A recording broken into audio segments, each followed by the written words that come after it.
এখন দাঁড়িয়ে আছি একটা নির্জন আইল্যান্ডে যেটা মাঝ সমুদ্রে অবস্থিত, আর আমরা এখানে আগামী 7টা দিন কাটাতে চলেছি। আর আমাদের বোটটাই মাত্র চলে গেল, ওটা করেই আমরা ফিরে যাব আমরা এসব কেন করছি? মজা করার জন্য। এখানে প্রাকৃতিক সৌন্দর্যের অস্তিত্ব থাকলেও গত 250 বছর ধরে এখানে কোনো জনমানবের অস্তিত্ব নেই। কিন্তু পরের 7টা দিন আমরা এখানে কাটাবো, আর 4 ঘন্টার মধ্যে কিন্তু অন্ধকার হয়ে যাবে। এখানে খুব গরম, এক্ষুনি আমাদেরকে শেল্টার বানাতে হবে। আচ্ছা, আমরা এখানে তো ক্যাম্প করতে পারি, জায়গাটা বেশ সুন্দর লাগছে। তাহলে আমরা এখন এখানে জিনিসগুলো রেখে কাঠ আনতে যাচ্ছি, আর তোমরা দুজন। আমরা ক্যাম্প বানাচ্ছি। হ্যাঁ, ঠিক আছে, তাই করো। চলো শ্যান, চলো চ্যান্ডেলার। কি করে ক্যাম্প বানায়? আমি জানি না। আর তাই আমরা তাড়াতাড়ি কাজ শুরু করে দিলাম, কিন্তু আমাদের সাবধান থাকতে হচ্ছিল, কারণ তোমার উপরে পৃথিবীর সব থেকে বিপজ্জনক গাছ রয়েছে, যেটা কাটলে খুবই বিষাক্ত আঠা বের হয়, যা তোমাকে প্রাণে মেরে দিতে পারে। তাহলে আমরা এখানে কেন দাঁড়িয়ে আছি? আর ওদিকে নোলান আর ম্যাক আগুন জ্বালানোর জায়গা তৈরি করছিল। দেখো কত সুন্দর আগুন তৈরি করেছি আমরা। এখানে তো আগুন জ্বলছে না। না মানে এটাতে ভালো আগুন চালানো যাবে। আর সেন আমাদের থাকার জায়গার ফ্রেম তৈরি করছিল। তুমি নিশ্চিত এটা আমাদের উপরে ভেঙে পড়বে না? সেন যখন বলেছে তখন ভরসা করা যেতেই পারে। সেরকম কিছু না। আর যখন আমরা এই সমস্ত কাজ করছিলাম তখন আমরা বেশ কিছু বন্য প্রাণীরও দেখা পেলাম। ভাই, একবার এই মুরগিগুলোকে দেখো। এই, ওখানেই তোমরা দাঁড়াও। কিন্তু কিছুক্ষণের মধ্যেই বুঝতে পারলাম কেন ওরা দৌড়ে পালিয়ে যাচ্ছিল। এই, তুমি এখানে কি করছো? আরে এটা কি? হ্যাঁ, ও এটা একটা ছুরি। তুমি কি এই মুরগিগুলোকে মারার প্ল্যান করছো? হ্যাঁ, আমার একটা মুরগি চাই। আমরা মুরগি মারতে পারি না। জিমি, এখানে আসার আগে তুমি ডিনারটা কি করেছিলে? বলবো না। প্রথম দিনের বাকিটা ক্যাম্প তৈরি করতে কেটে গেল, যেটা ছিল বেশ সহজ। এখন তোমাদেরকে ক্যাম্প দেখাবো। এখানে আগুন জ্বলবে আর এখানে খাবার তৈরি হবে। এদিকে এসো। আর ঠিক এইখানে আমরা ঘুমাবো, যেটার বিশেষ প্রয়োজন। তারপর আমরা নিয়ে এলাম সার্ভাইভাল ক্রেট, যাতে ছিল খাবার, জল আর সবথেকে গুরুত্বপূর্ণ একটা ফ্লেয়ার, যা বিপদে কাজে লাগতে পারে। আর সূর্য ডোবার আগেই আমরা সমস্ত কিছু তৈরি করে নিয়েছিলাম, একটা জিনিস ছাড়া। দাঁড়াও 1 মিনিট, সানস্ক্রিন দিয়ে কি আগুন জ্বলে?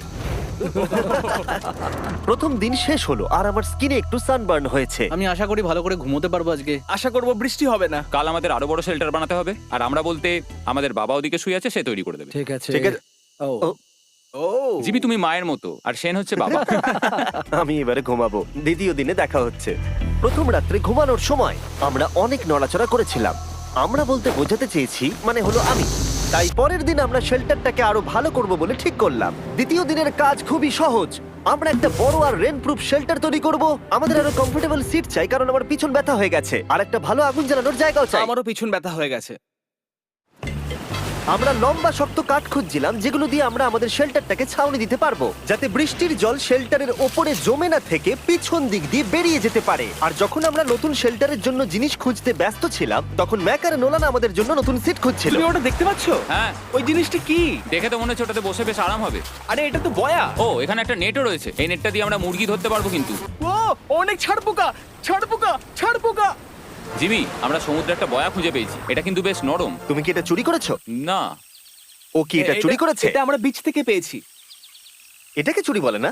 ও, এটা তো দারুণ। ঠিক আছে, এটা কাজে লাগবে। বাকি পুরো দিনটা আমি সেন আর চ্যান্ডেলার শেল্টার তৈরি করতে কাটিয়ে দিলাম। হ্যাঁ, ঠিক হচ্ছে, ঠিক হচ্ছে। এখানে এখনো রোদ আছে, কারণ সূর্য অনেকটাই নিচে, কিন্তু বেশিরভাগ সময়টাতেই এখানে ছায়া থাকবে। ওদিকে ম্যাক আর নোলান নারকোল পাড়ছে। ঠিক আছে। একটু সাবধানে, এটা কিন্তু বড় ছুরি।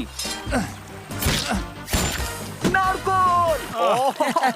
বাহ, দারুণ তো। এবং ওরা মুরগি ধরারও চেষ্টা করলো। আরে মুরগি, পালাও পালাও! এটাকে দূরে এটা পালিয়ে তুমি কি যাও। করলে? আমি ওদেরকে বাঁচিয়ে দিলাম। দ্বিতীয় দিন শেষ হতে চলেছে। তোমাদের কেমন লাগছে? আমি ক্লান্ত, কিন্তু আমি ঠিক আছি। নোলান? অসাধারণ। আমার মনে হয় সবাই একমত হবে, আমরা যা ভেবেছিলাম তার থেকে বেশি ভালো কাজ করছি। কিন্তু যেটা আমি একদমই ভাবিনি, রাত্রি বাড়ার সাথে সাথে পরিস্থিতি আরো খারাপ হয়ে যাবে। কিন্তু এখন তোমরা যদি ভাবো আমরা জলে কেন নেমেছি, তাহলে চ্যান্ডেলারকে দেখো। কারণ এভাবে স্নান করা ছাড়া আমাদের আর উপায় নেই। পানীয় জল রান্নার জন্য ব্যবহার করতে হবে, ডিহাইড্রেশনের হাত থেকে বাঁচবার জন্য নয়। তোমরা জানতে চাও আমি কি লক্ষ্য করেছি বয়েজ? কি লক্ষ্য করলে? আমাদের কাছে 10টা জলের কার্ড ছিল, আর এখন সেটা আর 6টা আছে। আর আজকে 2 নম্বর দিন। আমি জানি। এবার আমি একজন গার্জেনের মতো হয়ে এটা বলছি, জল ব্যবহারের ক্ষেত্রে সবাইকে খুব সচেতন হতেই হবে। ঠিক বলেছো। দাঁড়াও, তোমরা কিসের কথা বলছো? সেন, আমি তোমার হয়ে এগ্রি বলে ও, দিলাম। আচ্ছা, ঠিক আছে। এখন অন্ধকার হয়ে যাচ্ছে, শুতে হবে। যদি তোমরা চিনতে না পারো তাহলে বলে দিয়ে হলো ম্যাক, যে এই ভিডিওতে আর এই ভিডিওতে টাকা হেরে গেছিল। ও গত 2 মাসে এই চ্যানেলেতে প্রায় $1.5 মিলিয়ন হেরে গেছে। এভাবে কি ইন্ট্রোডিউস করে ভাই? যদিও আমরা আমাদের শেল্টারটাকে আপগ্রেড করেছিলাম, তবুও প্রথম রাতের তুলনায় দ্বিতীয় রাতটা বেশি খারাপ কাটলো। আমরা এটা জানতাম না যে এই আইল্যান্ডটা পুরো ছাড় পোকায় ভর্তি ছিল, যারা আমাদের গোটা রাত জুড়ে কামড়েছিল। আর এই কারণেই আমি আর চ্যান্ডেলার একদম ঘুমোতে পারিনি।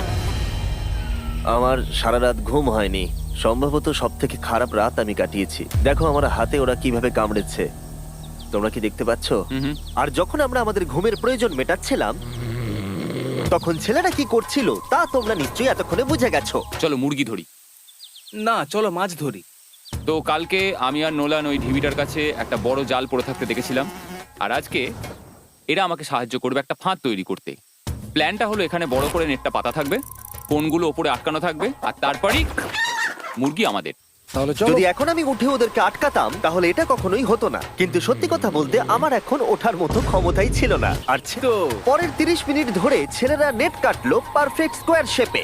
ওরা দড়িটাকে গাছের ওপর দিয়ে ঝোলালো, জালের 4টে মুখ বাঁধলো, আর এটা তৈরি হয়ে গেল। এটা কাজ করছে। এটা দারুণ হয়েছে। ওরা ফাঁদ পাতার পরে শুরু করে দিল মুরগি শিকার করা। এটা আবার কি? এটা দিয়ে আমরা মুরগি শিকার করব। একবার দড়িটা দাও দেখি। তোমাকে দেওয়া যাবে না। এতক্ষণ ধরে তাহলে তোমরা এইসব করছিলে? হ্যাঁ। আমার মনে হয়েছিল তোমরা কিছু ভালো কাজ করছো। সত্যি কথা বলতে আমার এটাকে প্রথমে মনে হয়েছিল পুরো সময় নষ্ট, কারণ পরের 3 ঘন্টা তারা শুধু অপেক্ষাই করে গেল আর অপেক্ষা করে গেল। কিন্তু কোনো কারণবশত ম্যাক হাল ছাড়তে একেবারেই রাজি ছিল না, এবং অবশেষে অনেক অপেক্ষা করার পরে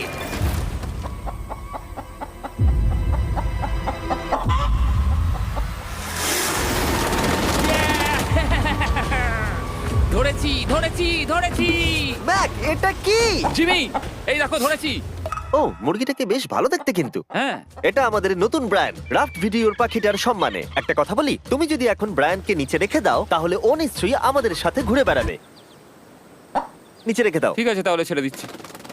ব্রায়ান, ব্রায়ান। না ব্রায়ান, তুমি ব্রায়ানের সাথে কি করলে? ভাবলাম এই আমাদের বন্ধু। আর এভাবেই ব্রায়ানকে ধরা হলো এবং ছেড়ে দেওয়া হলো। আর বাইরে কিন্তু তাপমাত্রা বেশ কম ছিল। সত্যি কথা বলতে যেটা আমাদের যথেষ্ট এনার্জি দিচ্ছিল অ্যাডভেঞ্চার করার জন্য। আমার পিছনে আইল্যান্ডটা দেখতে পাচ্ছো? আমরা এখন ওখানে যাবো ম্যাক।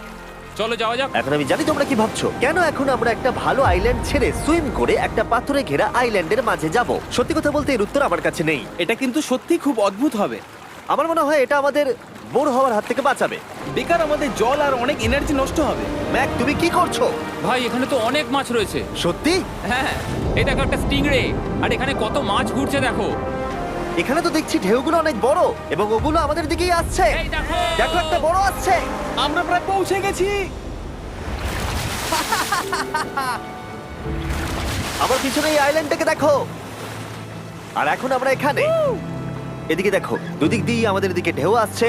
এগুলো কিন্তু খুব পিছল পাথর। দাও, এটা আমি ধরি।